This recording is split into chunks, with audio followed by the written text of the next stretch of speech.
wawukoronizwa n'uwari we wese. Kobwa umutima we watwawe n'uriya umusore utamukunda. Akaririmbo kakavuga ati ntugatuma umutima wawe utwarwa n'uwari we wese.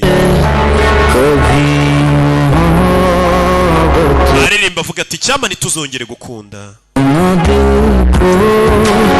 Musore muturanyi yaje kuririmba ko rino ati ntugatuma umutima wawe utwarwa n'uwari we wese.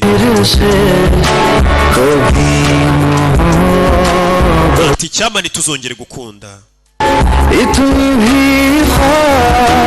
Aririmba ati ubu sinifuza kuzongera gukunda na rimwe rirenze.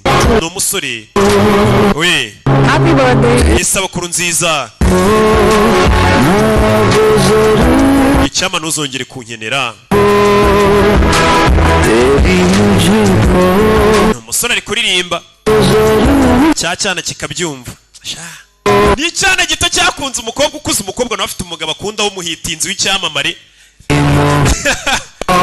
Yeah katururi sherutaje ku isabukuru yanjye ngo dukatane keke turye selfie dupostinge. Umukobwa ibyo bintu biramubabaza.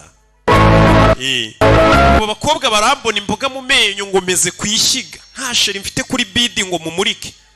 Uyu mwana akabibona nta umuturanyi